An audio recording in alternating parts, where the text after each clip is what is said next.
It's really about dynamic booking, targeted programming, strategic pricing, and showmanship. You put that formula together and you can see that there is a strategy that could work.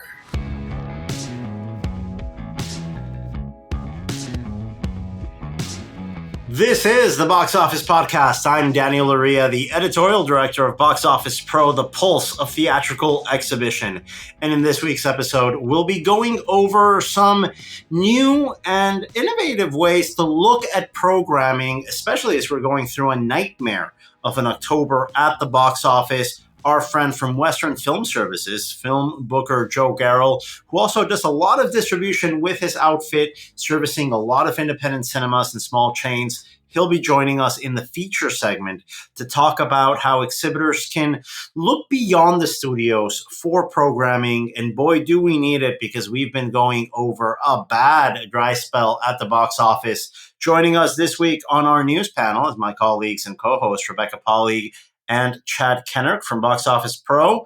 Guys, welcome back. Halloween weekend, and the weather's changing. My kid got sick a couple weeks back, so I missed the podcast because then I got sick. I think you're a little bit under the weather, Chad, but did you at least get to see something last week? I did not. I have been under the weather, so I've been just recuperating from that. You got to take your time, man. My kid got hand, foot, and mouth disease, which sounds a lot more dramatic than what it actually is. That sounds like this sort of, I don't even want to think that sounds like a 28 years later thing. It does. It does. Yeah. Yeah. No, it's not that. It's actually quite common. It's just like blisters you get on your hands, feet, and mouth, literally what it describes. And as an adult, I got it, and not fun. Not fun. Spent a whole week with my kid here. She just went back to school. Rebecca, how are you handling the change of seasons? I love autumn. I love Halloween. I love this season. Did not end up going to see anything over this past weekend because I spent the weekend doing Halloween-related picnics and a pumpkin carving contest and things of that nature. So, yeah, I mean, there wasn't a ton to see. I know my boyfriend has said repeatedly that he would rather just drop out the face of the earth than see Chainsaw Man. Nothing against Chainsaw Man. It's just not his thing. I'm just amazed that a movie called Chainsaw Man wouldn't be my thing. I'm not an anime fan, but if you tell me Chainsaw Man is a movie that's out there close to Halloween weekend, normally that's something I would flock to. Put like a sweet 80s poster there. It sounds from the title like it would be kind of like a Terrifier type thing. But no, it's a monster anime. Had a monster opening weekend. Yeah, it goes to show you how we were just so completely off with our forecasting this weekend. To our audience, forecasting has been extraordinarily difficult in a month as bad as this one. And anime forecasting has traditionally been pretty difficult as well, just from we really are treading new ground. Lack of. Yeah, it's overperformance after overperformance on that end. And we're very happy that Chainsaw Man came in and completely blew away every expectation of the $17.2 million opening weekend. Sony, what they didn't find with those kind of expensive to produce Spider-Man movies that don't have Spider-Man in them, where they failed there, they're succeeding with the a lot easier to pick up and distribute anime titles that are just killing it at the box office. Earlier this year, we had Demon Slayer that did fantastically well as well. We have another surprise number one finish here with Chainsaw Man. I didn't get to see it. Again, I'm just not a part of that audience, but I caught up with releases that I'd been meaning to that came out in October. I finally saw the Benny Safdie picture, The Smashing Machine, I think in its last commercial screening here in New York City at the AMC Lincoln Square. Chad, I get what you saw in it, and I agree. This is The Rock's movie. It's a performance-based film. But outside of the performance, man, I don't know. There's not a lot of plot there. No. That's or much of anything else. Yeah, I think the production design was fantastic in recreating the 90s, especially the interior spaces. Once you're inside homes and like hotels, dressing rooms, production design did a fantastic job on that movie.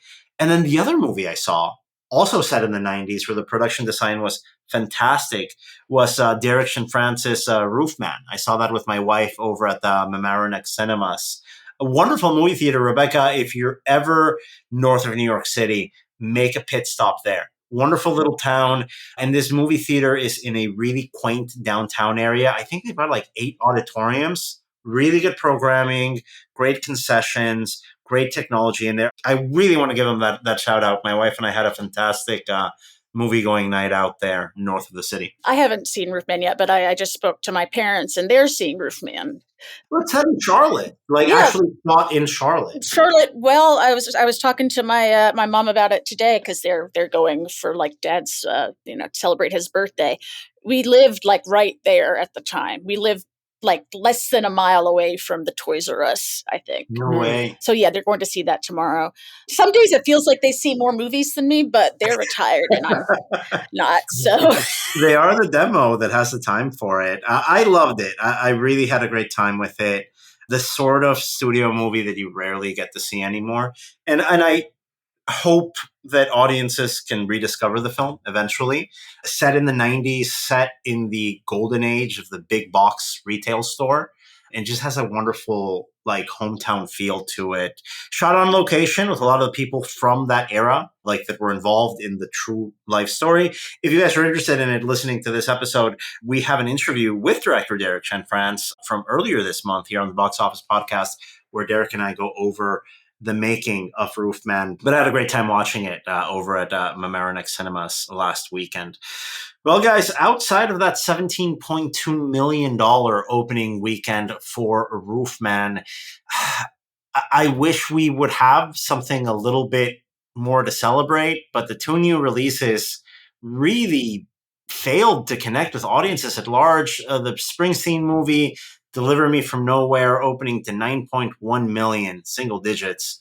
And Regretting You, the Colleen Hoover adaptation, $12.85 million opening weekend. Not great. Really not what we expected.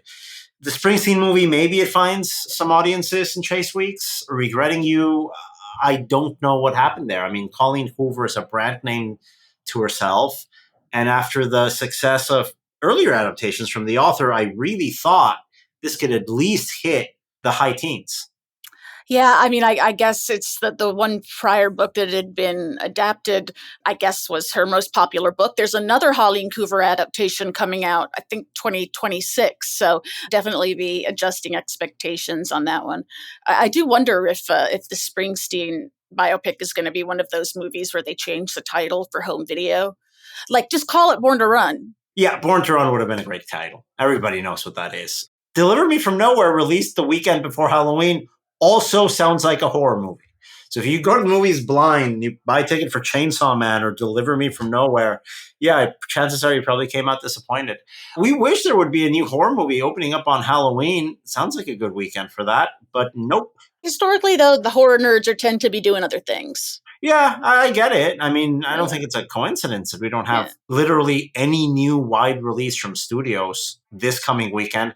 The biggest wide release, if we want to call it that, is the expansion of Focus Features Bugonia from director Yorgos Lanthimos and star Emma Stone. That had the best per-screen average of the year last weekend. So we do expect a nice little impact from the expansion, but again, nothing to save the weekend or save the month. Guys, I was crunching the numbers here. This may be the worst October at the domestic box office since 1998. That's nearly 30 years. And if we hit the 1998 number of $422 million at the box office, if we hit that number, we're going to have to do a lot of heavy lifting. So it might even come under the 98 total. We might have to say it's the worst one since 97 or something like that. It's been just a nightmare. What happened here? I mean, it's not, we don't have as an excuse a pandemic or a strike or the hangover from the strike, having delayed films coming out. I mean, we certainly don't have as many films quantity-wise as we would wish to have, but it's not like 2 years ago where you would have like one movie a week. Right? Yeah. What's going on here? Well, I will say this. The way the schedule looked 10, 12 weeks ago with Mortal Kombat and all those trailer reviews for the Red Band trailer and Warner Brothers releasing another movie in its hot streak in October, things looked okay. I'm not going to say they looked well. They looked okay. They pushed that to May for reasons totally unknown. And they're still putting out featurettes and things, right? It's like, it feels like they're burning any goodwill from anybody who, people are just going to think it had already come out. Oh, will Warner Brothers still be Warner Brothers by the time that movie comes out is the other Halloween weekend question we have to ask ourselves. But yeah, that shifting from the schedule, that would have been your big title. That would have been your big hit. It's gone, and nothing really was able to step in its place. To compare this to October 1998 is still wild to me. It's crazy that we even have to. In 1998, the top grossing movie that month was Ants, the Woody Allen, Sylvester Stallone animated ant movie. The non-Bug Life, Bugs Life. What was the average ticket price even in 1998? Oh my God, I don't even want to play that game. Or like getting into what was the premium screen surcharge footprint? Were there even premium screens in 1998? Even premium surcharges, yeah. I think IMAX was still putting on nature documentaries back then.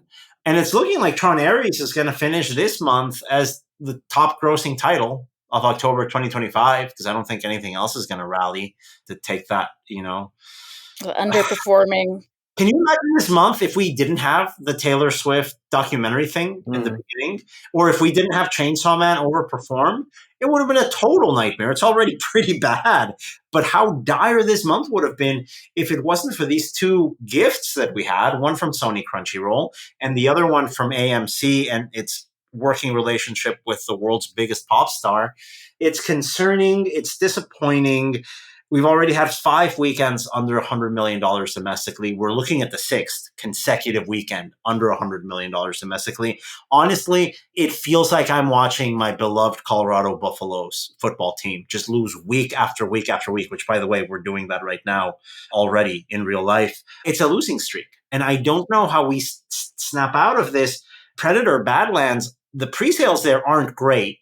I am hearing okay things with where Running Man is trending, but to put huge expectations on that movie, I think is unfair to it. I don't think it doesn't want to be that. It wants to be its own thing. No. We have to wait till Wicked for Good. And that's November 21st. That's 3 weeks from now. That's forever from now. I mean, we're seeing like studios kind of trying to put things onto the calendar, like only a couple of weeks back, Lionsgate said, okay, we're putting the Kill Bill, the 2 films together as one back into theaters. I think that Universal just announced they're re-releasing Chicken Run. We have Back to the Future coming back to cinemas, a re-release of K-pop Demon Hunters again. It feels like 2021 in a way, where it's just like whatever archival thing seems like it might bring people in. Let's give it a shot. I'm sorry, there's no excuse anymore. That's unacceptable. It's there's not a pandemic now. It just feels so. It's crazy that we're talking about the Universal re-release of Back to the Future as one of the top titles in October 2025. And if it's not that one, it's going to be the microwave reheated K-pop Demon Hunters that we already used as a bailout card a month ago, that's freely available in streaming, that maybe it picks up some more parents this weekend. No, this isn't good enough. We really are in a situation where we have to put our heads together and work together within this industry to find a way forward. And that leads us into the feature interview this week with our friend and colleague from the forecasting panel here on Box Office Pro from Western Film Services, Joe Garel, who will be going over innovative ways to look at your programming, to look at your film booking, look at these event cinema opportunities, to think outside of the box, because there are months, and it's not the last month where we have a schedule like this. If you want to get really scared, look at what October 2026 has on the schedule today, and it's still an issue. But what we can do is work together, listen from each other's experiences, and learn and grow from it. And I think that's what Joe is going to bring to the table today. We don't want to be overly negative because we're already in these doldrums. And Joe is going to be joining us here after the break to go over what we can do in exhibition to help our individual theaters get through these dry spots. And don't worry, I know it's tough. It's from here till Wicked for Good, which is pre-selling fantastically well, terrifically well. Zootopia 2 for sale this week as well. Things are looking really, really great. The big movies are selling. The issue is we got to wait for them. And what we're going to do in that gap, That's what Joe's going to be joining us to discuss. That's coming up after the break. Imagine a world where your cinema's digital experience is as unforgettable as the movies you show. At Boxoffice, we strive to make that world a reality. We offer innovative solutions like custom-built websites, mobile apps, and user-friendly ticketing pages, crafted to meet the unique needs of cinemas. It's all about enhancing customer loyalty and making booking a breeze. Take your cinema's online experience to the next level with Boost. Contact us today at sales@boxoffice.com to learn more.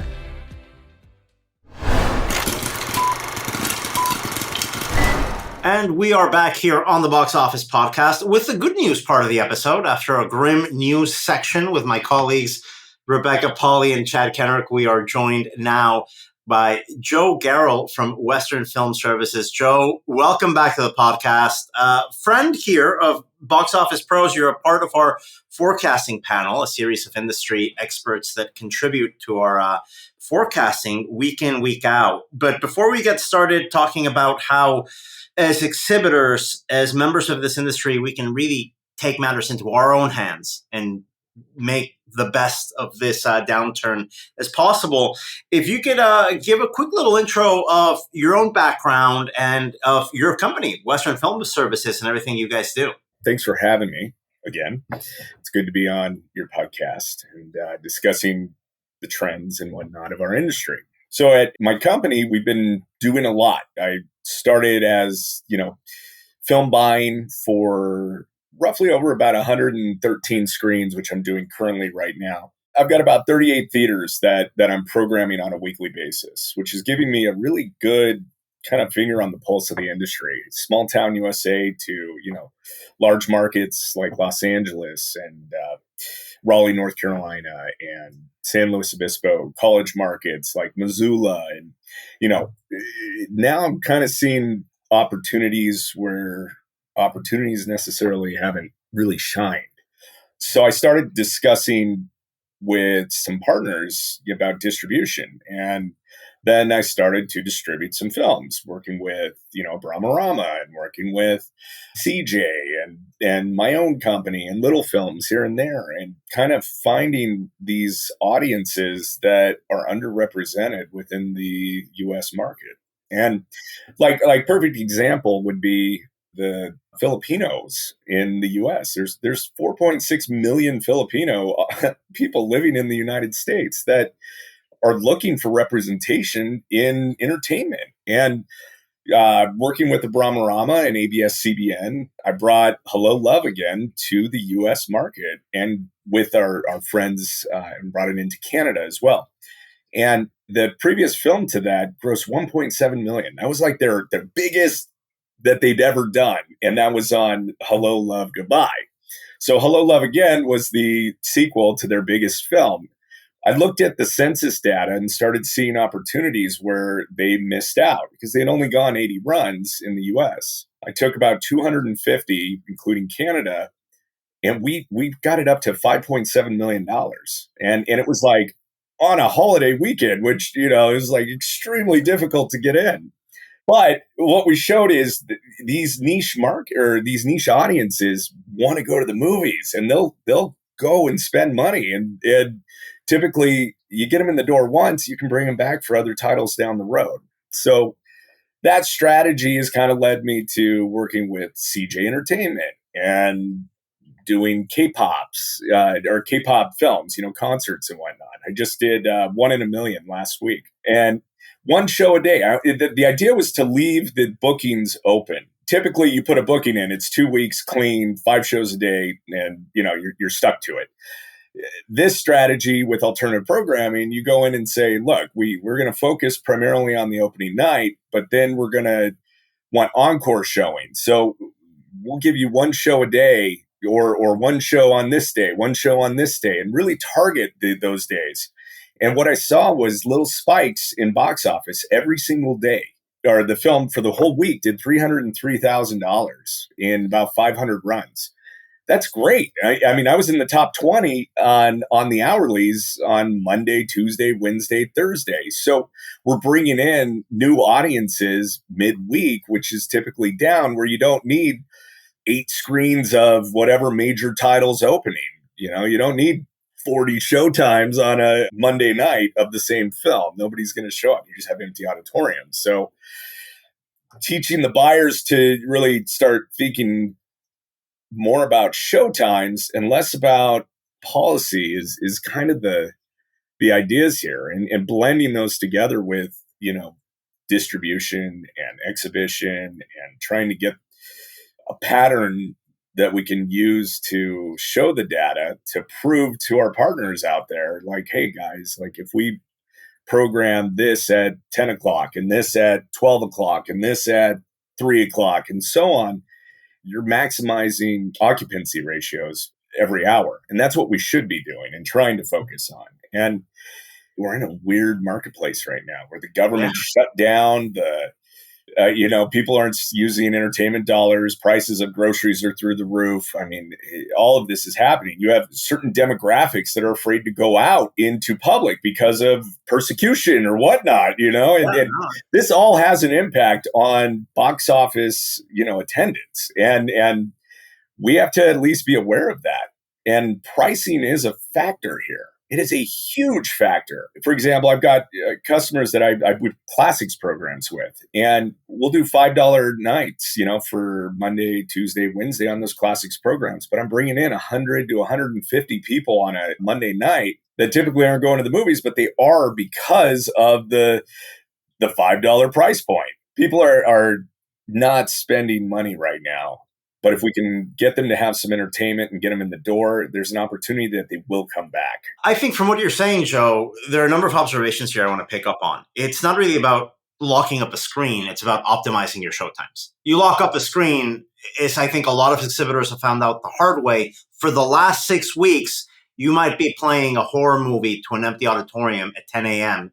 and a kids movie to an empty auditorium at 8 p.m. I mean, that's a very generalized kind of explanation of that. But I think it goes way more into detail about these policies they're not helping, they're hurting, and I think that the bigger discussion that we should be having is why on a film that grossed $300 in this building does it need to have a clean policy for a second week? I mean, it's like, why would I want to have an empty auditorium? That doesn't make sense. I understand a national policy and you're afraid that you open the doors and everybody's going to do it. But this is a business where we're trying to make the most money. And if we see it's working in one place and it's not working in the other, we're not going to hurt the place that it's working to make it, effective for the place that it's not working. That's not how business works, I think a specific challenge for exhibitors right now, where the second question then becomes, what do I play? How do I market it? And what I love about your approach is it's very audience driven. It's very demographic driven. Like you mentioned, the Filipino audience example, there is a concentration. There are demographic hubs for these populations where if you find the right showtime and you find the right content and you find the right price point as well, let's not forget about that, you can really activate a quiet day into something that works. I guess before we get into a little bit more detail, because you booked, I think, such a diversity of different events and special runs into cinemas, whether it's foreign films or concert films or even sporting events that can really come in and make an immediate impact at the box office. I just want to start understanding what the context of this marketplace is outside of the social situation, because this is in October. I was crunching the numbers earlier today. This might be the worst October since 1998. Yeah. Like that's how bad we're talking about. A generationally bad month. And at this point, we can't blame a pandemic. We can't blame strikes. We just have to look at what we have in front of us. What do you think is part of the reasoning behind how we ended up in this situation? The list of factors would be losing a major studio, losing 12 titles a year. That's big titles. We're talking $1 billion in box that we ended up losing. The pandemic didn't help. Then we have price increases, gouging everywhere, not just on box office ticket prices, but, popcorn prices are up and, every price of everything is up. Rents are up. You have landlords that are still charging pre-pandemic level stuff. None of this makes sense. You have a government shutdown that people aren't getting paid right now. I mean, millions of people are not getting paid. It's like, it's all these different factors that lead into this. It's a macro situation. It's it, not it just absolutely is. right It's now. not just one particular. This was the cause of it all. I mean, I guess the pandemic could be the cause of it all. Before you mention the pandemic, and I agree with you on this, we always forget to mention that we had an entire studio disappear, and 75% of the wide releases that studio put out, 1 + 1 ends up equaling 1.25 and not 2. We don't talk about that. We usually don't factor that in because we get lost in the 2020 conversation where realistically, I think we would have seen a downturn, maybe not as steep as we had because of the pandemic, but losing Fox was a big deal. And this is something obviously in the front of everybody's minds when there's another major studio currently advertising itself for sale. It's something that what you're suggesting here, what you're proposing in terms of putting programming and booking back into your hands, it's not a one weekend solution. And then Wicked for Good comes out and we forget about it. No, this is how business is going to operate moving forward. Yeah, I think it's really about dynamic booking, targeted programming, strategic pricing, and showmanship. You put that formula together and you can see that there is a strategy that could work. You know, showmanship is something that's kind of gone to the wayside within the industry itself. When you eventize something, people want to get out of their seats or get out of their homes and go to the movies because it's an event, you know, like I put together a movie and a meal program at one of the circuits I worked at. And I can tell you, it was this huge success. Instantly, people were like, oh, you know, I can eat spaghetti and watch The Godfather and drink red wine. Like you're part of the movie. It's part of the experience, you know, and that showmanship isn't really being done at a high level because everybody's just cutting. And it's like, well, we only need one employee to, you know, serve the popcorn, tear the tickets, clean the auditorium and this. But what you're missing out on is, I don't know, when I was a manager at Edwards back in the day, I built a giant paper mache meteor for like one of the meteor movies. You know, it was like people came in and they were like, what is that? You know, and it was like, okay, I'm kind of seeing this. I'm in the movie here. You know, when I went to Disneyland, I don't know, with my kids, probably 10, 15 years ago, we went to the Ants presentation. It was in an auditorium, and you walk in and you're in an ant hill or whatever. You're inside of an ant farm, and you know the seats are rumbling, and you're getting the smells, and you're part of that presentation. I mean, if you put that into a movie theater, and I've explained this to a customer of mine once. I was like, what if you built one of your auditoriums and it made it look like you were watching it on the moon? You know, like how cool would that be? You know, or just, you know, just these are just wild ideas, but you know, you're tapping into something about dynamic booking and showmanship that there's real opportunity here. And I think that what I saw when we did a test with FIFA Club World Cup, and we were going to talk about this, but sporting events in cinema is something that hasn't really been done. I mean, we're seeing it with UFC, we're seeing it with some wrestling, you know, an occasional. That's always been in the industry, right? The closed circuit, right? You know, but something like soccer is a massive demand sport that we really haven't seen before. Right. So I was able to release FIFA Club World Cup's final game, the one that was in July.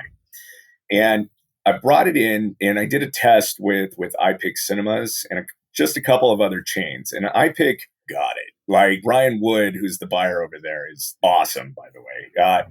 He got it instantly when I told him. He's a big soccer fan. He's a big football fan. And so he took a risk. We put it in all of his buildings. We had 3 weeks to promote it. He basically, you know, effectively got the information out to his customer base and anybody in the outskirt areas and said, we're going to play this, come buy a ticket, come watch it in our cinema. The success rate was huge. We were at 80% capacity for a Sunday game across the board. And that's a Sunday afternoon. 80% yeah, and it was on a down weekend. It wasn't that's like unbelievable. Yeah. And there were a couple other circuits that tried it, but they didn't promote it at all. So they were like, zero attendance. They had like 1 or 2 tickets sold, but just the little amount of like an email blast that went out to targeted audience to, specifically this group who watches, the UFC or this or that, which all theaters have that information. It led to like 80% occupancy ratio on that one showtime. And it was a, 120-minute match. So it was awesome.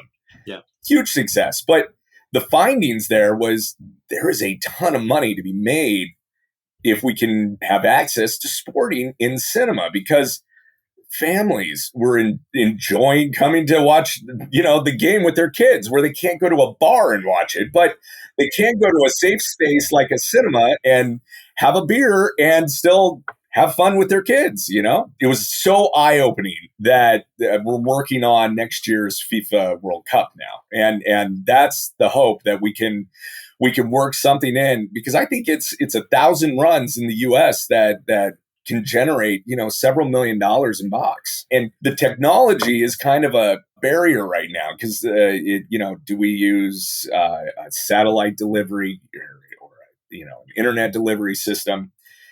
The costs don't make it efficient right now, but there's other ways to do this. I mean, it could be a tap into, an app, and have the app, loaded into a smart device, and the smart device goes directly onto the projector. And that's being done, with UFC and stuff like that with Iconic, and the models out there. It's just how do we make it efficient, effective, and good. Sportscasters and television has always said, well, they're impacting on the amount of people watching, the viewership. That's not the case, man. Like we're talking 40 people in a 46 seat auditorium. It's like, and commercials are being shown on that, so they are actually seeing that. So you could validate that you're making enough money on that, as well as the box office. But it goes so much further, to the point where it's have a special concession item that is specific towards, this event, and offer a 20% discount to come back for concessions, and, really, really start working those angles and getting people back in the door, because this is the biggest screen, the best sound, the best food, the best, alcohol, drink, beverages option in most towns in America. Like, concerts, educational series, speeches, like all these different things we could be programming on a regular basis, instead of just 15 screens of, the top 4 films. Yeah. We're a destination, I think, in any small town or large metropolitan area.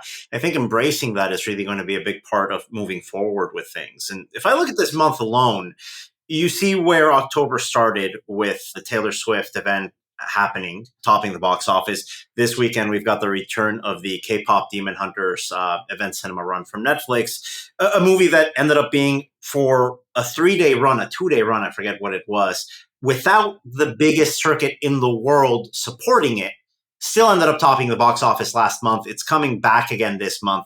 So we look at the potential of these events, and it's not really a niche potential anymore. It's not really hey, this can make your Tuesday night. No, this can make your weekend. And if you do this often enough, it can make your month. You've seen it with anime, Crunchyroll. I mean, being the top gross. What it is there's something that's going on in homes. People are watching this, they're loving it, and they want to go out and experience it at a movie theater. And that content, there's a ton of value that's not being utilized right now. I think it's all about the experience, to be honest with you, especially with the younger demographics, the, ages 5 to, 15, somewhere in there. They're getting all of their entertainment at home. They're getting it on their computers, on their phones, and they're seeing that. But going to the movies is always like a magical thing to a kid, And I think that when you can put what they're enjoying on their phone onto a big screen, they're going to go to a movie theater to watch it as well. It's a generation raised on a 6-inch screen, Joe. It's a generation raised watching most of the content they want on a tiny screen that fits in their pocket. Of course, we have an advantage with that generation, with the biggest screen and best sound in town. Absolutely. Yeah, that's the marketing part of it. Like, That's what we're selling is come watch it in the most amazing way you possibly can. Well, let's talk a little bit about the concert events that you've put on, because as you mentioned, it's not just saying that it exists, it's actively marketing it, finding the fan pockets, the niche demographics, and encouraging them to leave the house. What would your advice be to exhibitors that want to try their hand in booking a concert of a band that they might not have heard of, but maybe their kids have, right? Right. Well, having a programmer buyer that kind of does the homework is probably their first step. A lot of the buyers in the business don't have the time of the day to go in and do the demographic research of, does this particular location have, a 16-year-old teenage girl audience that wants to go watch G-Dragon, which is the film I'm releasing tomorrow. And G-Dragon is one of the biggest K-pop artists in the world. He's actually called the king of K-pop. With K-pop Demon Hunters, it's generalized it to a national audience where K-pop is there. BTS had already kind of done that. I think their highest gross was like $8.7 million.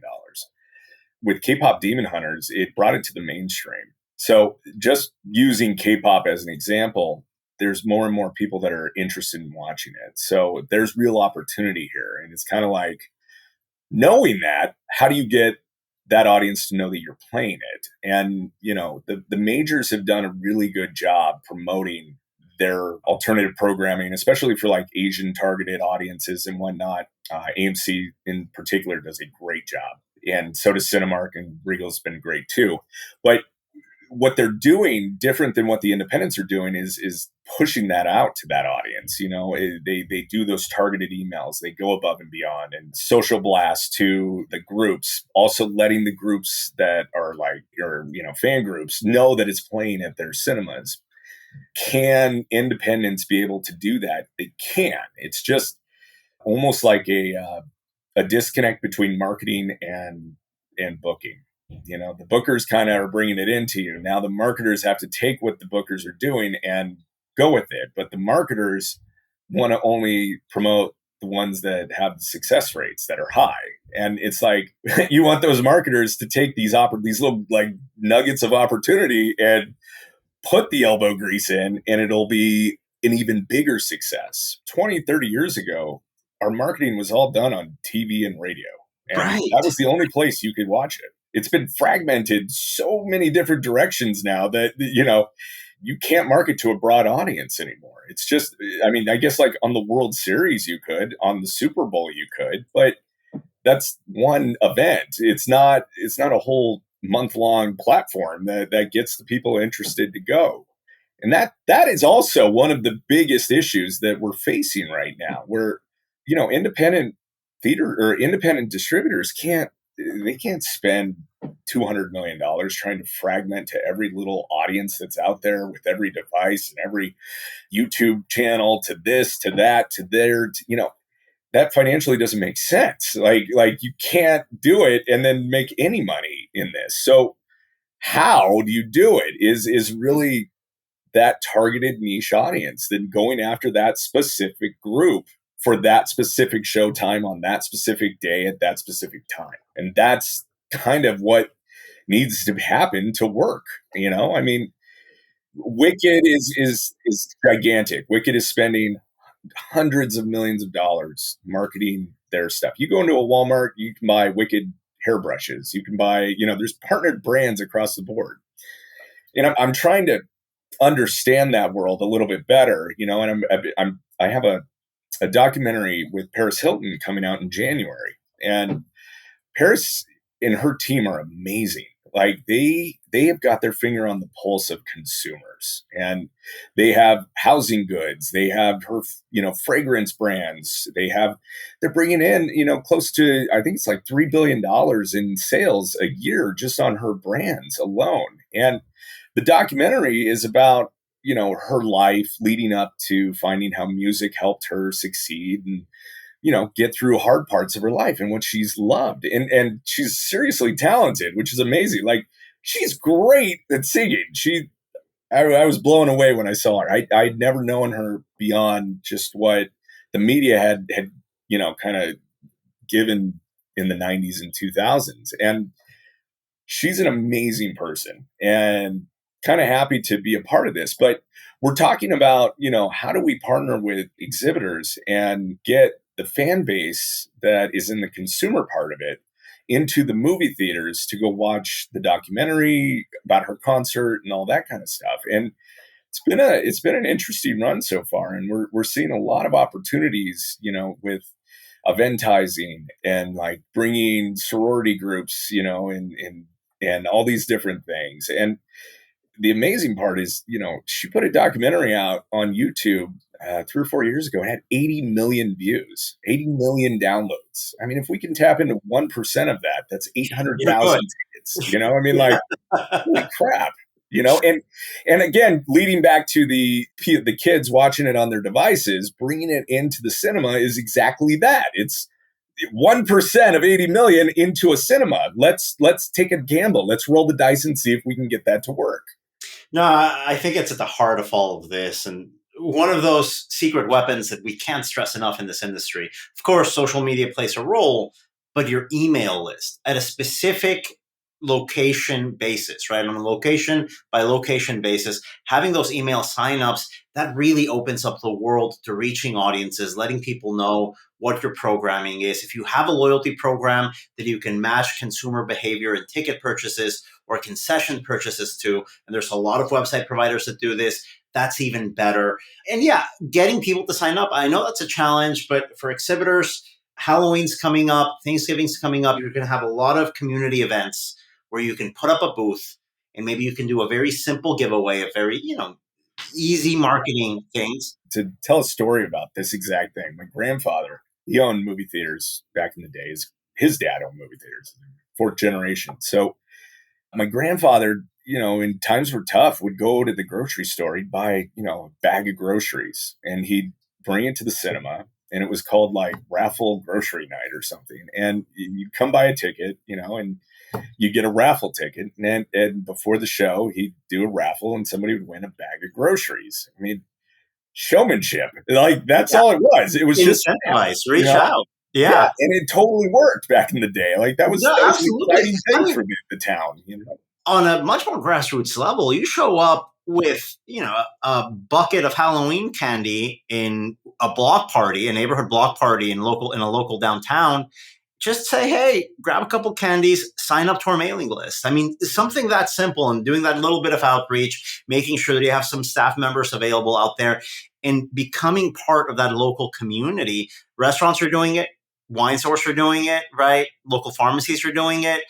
The movie theater has to do it as well. Maybe not in the buy tickets here level, but certainly give me your email address and let me tell you what's going on at the best venue to see things near you. Let us inform you. And I think that's going to be, a really big part of the future of this business, activating our local communities and making sure that these events, these can't miss occasions, can reach the people that are targeting. The local theater owners lean into the community, the nostalgia, the spectacle. The experiences, they can't replicate that with streaming. That is something special that's to movie theaters alone. And that's what we need to really start focusing on. And, eventizing, showmanship. I mean, an easy one for me was Big Lebowski. I brought it back and I was like, told the guy working with me, I was like, get a slide made of a server holding a tray of White Russians and say, White Russians are available now. And we had that right on the screen when you walked in. And I went in and watched it just to see what happens. And we had trays of White Russians going out to everybody because they all wanted to have a part of the movie as they're watching it. It was cool. But these classics programs are what people are comfortable with. It's like a kid going to a K-pop Demon Hunters, that he's comfortable with that. And there's something to be said about the classics bookings. I mean, the classics and alternative programming represent roughly between 1.9 and 3.9% of the total box office at the end of the year. I mean, that's a substantial amount of money. That's between like $200 million and $350 million in real opportunity to grow if you put some effort into it to promote it. And you can get people in the door at $5 tickets because there's no per cap minimums, which to me, the per cap minimum is something that's holding our entire industry hostage. You know, it's like people aren't wanting to spend $20 a ticket. They want to spend $6. They want to spend $9 a ticket. I mean, we've had our box office increase every year, yet our attendance goes down every year. And it's like, guys, we can't sustain if our attendance goes away. Well, Joe, thank you so much for joining us once again here on the Box Office Podcast, and we look forward to chatting with you again soon. And a big thank you to Joe Garel from Western Film Services for joining us here on the Box Office Podcast. Earlier, you heard from my colleagues, Rebecca Pahle and Chad Kennerk. We'll be back with a new episode of the Box Office Podcast previewing the holiday movie season in November and December. So good news for a change. That's coming up next week. Don't forget to subscribe and rate, and we will talk to you again next week.